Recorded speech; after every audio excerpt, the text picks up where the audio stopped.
प्राजक्ताची फुले. Save, चल पटापट, उशीर झाला तर बाईसाहेब रागवतील. येऊ नको म्हटलं तरी आली माझ्या मागे. तिथे बंगल्यावर गेल्यावर चुपचाप बसायचं, कोणत्याही वस्तूला हात लावायचा नाही. सगळ्या महागड्या वस्तू असतात तिथे. फोडून ठेवशील एखादं काही अन मला बोलणं बसतील. इथं जीवाला एक एक पैसा कमी पडतोय. नुसता बुरदुंडा व्हायचा, नाही तर तुझ्या बापाला आहे का काही घेणं देणं. नुसतं डोसायचं आणि धिंगाणा घालायचा. माझं मी कसं करते ते मलाच माहीत आहे.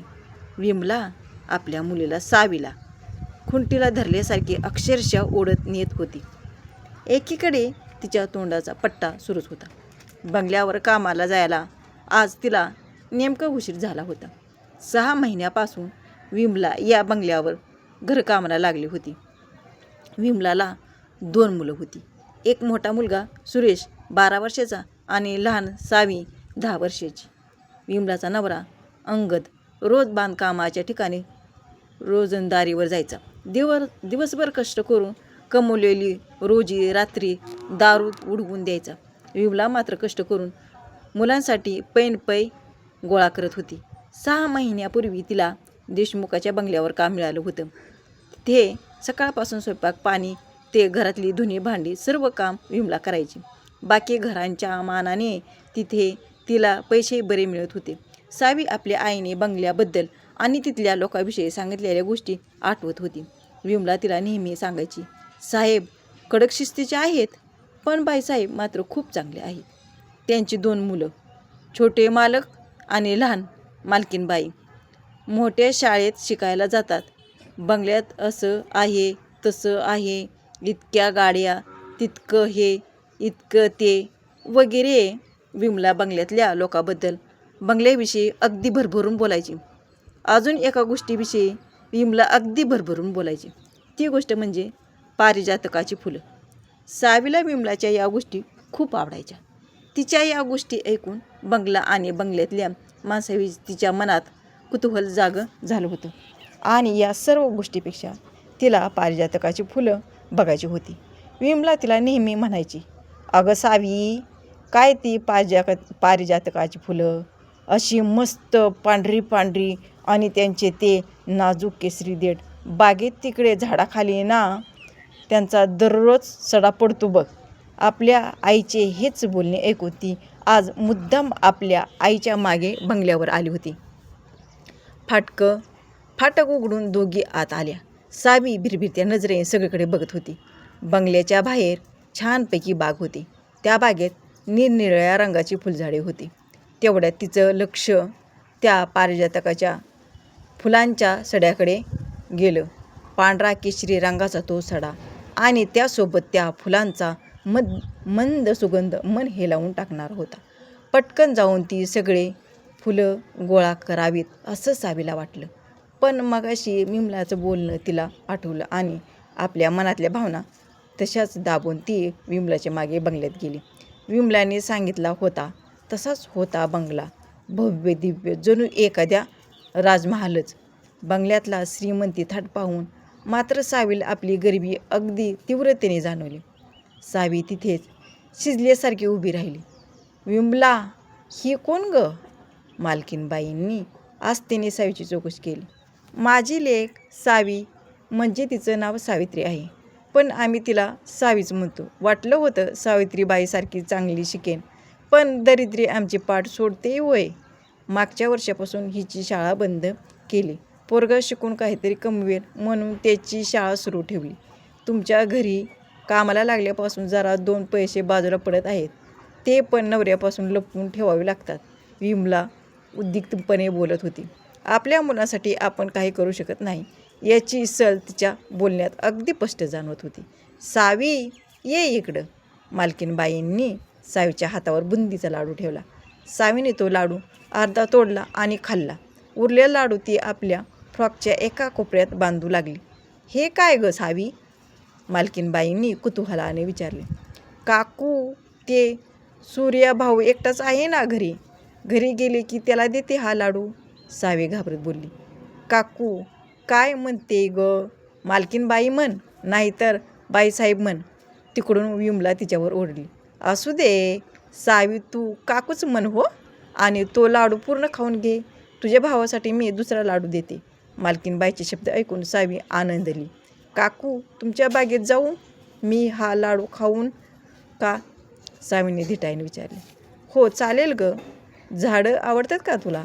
चल आपण दोघेही बागेत जाऊ. मालकीनबाईने विमलाला स्वयंपाकाच्या सूचना दिल्या आणि सावीसोबत बागेत जायला निघाल्या. तितक्यात त्यांची मुलगी केतकी तिथे आली. केतकी, बघ आपल्याकडे कोण आले. मालकीनबाईंनी तिची ओळख करून देण्याचा प्रयत्न केला. व्हॉट, अरे बिस! सावीच्याच वयाची केतकी सावीकडे बघून वाकडं तोंड करून निघून गेली. सावीचा चेहरा एवढासा झाला. गरिबी नावाचा चटका काय असतो त्याची जाण तिला 10व्या वर्षीच आली होती. केतकीचे इंग्रजी शब्द तिला कळले नव्हते, पण तिच्या चेहऱ्यावरचे तिरस्काराचे भाव तिने टिपले होते. सावीला या गोष्टीची सवय होतीच, त्यामुळे फारसं मनाला न लावून घेता ती मालकीनबाईसोबत बागेत आली. मालकीनबाई बागेतल्या खुर्चीत बसल्या. सावी धावतच पारिजातकाच्या झाडाजवळ गेली. काकू, मी ही फुलं घेऊ का? सावीने विचारले. मालकीनबाईने होकार भरला. तशी सावीने खाली पडलेली सगळी फुले आपल्या फ्रॉकच्या झोळीत भरली आणि ती परत मालकीनबाईजवळ आली. तिने कौतुकाने आपल्या फ्रॉकमधील फुलं त्यांना दाखवली. सगळी फुले कोमेजलेली होती. ते पाहून सावीचे डोळे भरून आले. नाजूकशी ती प्राजक्ताची फुले, अगदी स्त्रीच्या मनासारखी, त्यांचं भरणं, फुलणं, दरवळणं, अगदी ओघळणं आणि कोमेजून जाणं कुणालाही जाणवत नाही. या फुलांसारख्या स्त्रियांच्या मनातल्या भावनाही पायदळी गेल्या तरी आपला मंद सुगंध दरवळत ठेवतात. बोलता बोलता मालकीनबाईच्या डोळ्यातलं पाणी सावीने अलगद हेरलं. त्यांच्या शब्दाचा अर्थ तिच्या बालबुद्धीला तेवढा कळला नाही, पण त्या शब्दांनी तिच्या मनात एक घर केलं होतं. सावी बरीचदा विमलासोबत बंगल्यावर येऊ लागली. मालकीनबाईच्या ओळखीने तिला परत शाळेत ॲडमिशन मिळाले. मालकीनबाई तिला केतकीचे जुने कपडे, जुनी पुस्तके देत. सावीची थांबलेली शिक्षणाची गाडी परत सुरू झाली होती. मालकीनबाईंना सावीचा लळा लागला होता. काही वर्षांनी देशमुख साहेबांची बदली दुसऱ्या गावी झाली. विमलाचे बंगल्यावरचं काम बंद झालं. इकडे मालकीनबाईची अवस्था अगदी प्राजक्ताच्या फुलासारखीच झाली.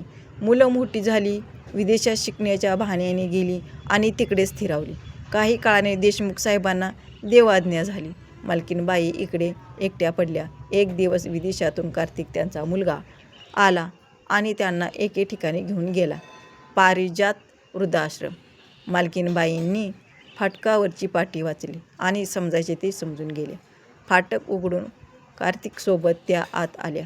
फाटकापासून इमारतीपर्यंत प्राजक्ताची झाडं होती आणि सोबतीला होता पारिजातकाच्या फुलांचा सडा. असंच झालं ना आयुष्य या फुलासारखं. लहान होते तेव्हा घरात बाबा म्हणतील तीच पूर्व दिशा असायची. तेव्हा वाटायचं लग्न होऊन सासरी गेल्यावर तिथे तरी आपल्या मनासारखं होईल, पण सासरीही तसंच. सगळं यांच्या मनाप्रमाणेच होत गेलं. माझ्या मनाला, माझ्या भावनांना कुठेच किंमत नव्हती. स्वतःची अपूर्ण स्वप्ने मुलांच्या डोळ्यात पाहिली तर आज ही गत झाली आहे माझी. मुलांच्या घरात आता माझ्यासाठी हातभरही जागा नाही. हे ओघळणंच नाही का? आता आपल्याच कुणाच्या पायदळी येण्यापेक्षा या फुलासारखे असंच पडून राहणं चांगलं नाही का? मालकीनबाईच्या भावनांचा कल्लोळ माजलेला होता. त्याच विचारात त्या कार्तिकाच्या मागे मागे जात होत्या. दोघे संचालिकाच्या कक्षात पोहोचले. काकू, ओळखलं का मला? संचालिकाबाई खुर्चीतून उठून नमस्कार करत बोलले. अहो, मी सावी, विमला सुमती यांचे ना. तुमच्याकडे आठवलं? सावी म्हणाली. केवढी मोठी झालीस ग, आणि तू इथे कशी? मालकीनबाईंनी आपला थरथरता हात तिच्या चेहऱ्यावरून फिरवला. आईचे तुमच्याकडचे काम सुटलं आणि परत आमची फरफट सुरू झाली. माझा मोठा भाऊ वाईट संगतीला लागला होता, चोऱ्या माऱ्या करायला लागला होता आणि त्यातच तो घर सोडून गेला. बापाचे दारू पिणे वाढतच चाललं होतं. दारू पिऊन येऊन तो आईला खूप मारायला लागला होता. आई पण रात्री त्याचा मार खायची आणि परत सकाळी सगळं विसरून त्याच्याशी चांगलं बोलायची. पण माझ्या बापावर या गोष्टीचा काही परिणाम होत नव्हता. त्याला फक्त दारूसाठी पैसा हवा असायचा आणि त्यासाठीच त्याने माझाही सौदा केला होता. आईला ही गोष्ट कळाली आणि आम्ही दोघेही ते घर सोडून पळालो. पण समाजाच्या सगळ्यांच्याच नजरा वकवकलेल्या होत्या. त्यातून स्वतःला सावरत इथवर आलो. आशा ताई इथल्या संचालिका होत्या. हे वृद्धाश्रम असल्याने आम्हाला इथे राहता येणार नव्हतं, म्हणून मग त्यांनी आम्हाला इथे कामावर ठेवलं आणि बाजूला एक खोली राहायला दिली. इथेही मला प्राजक्ताची फुलं मिळाली. माझं थांबलेलं शिक्षण परत सुरू झालं. काही वर्षापूर्वी आशाताई देवाघरी गेल्या आणि जाण्यापूर्वी माझ्यावर हे पारिजातकाची जबाबदारी सोडून गेल्या. काकू, मी ना लवकरच इथे एक वृद्धाश्रम सुरू करणार आहे.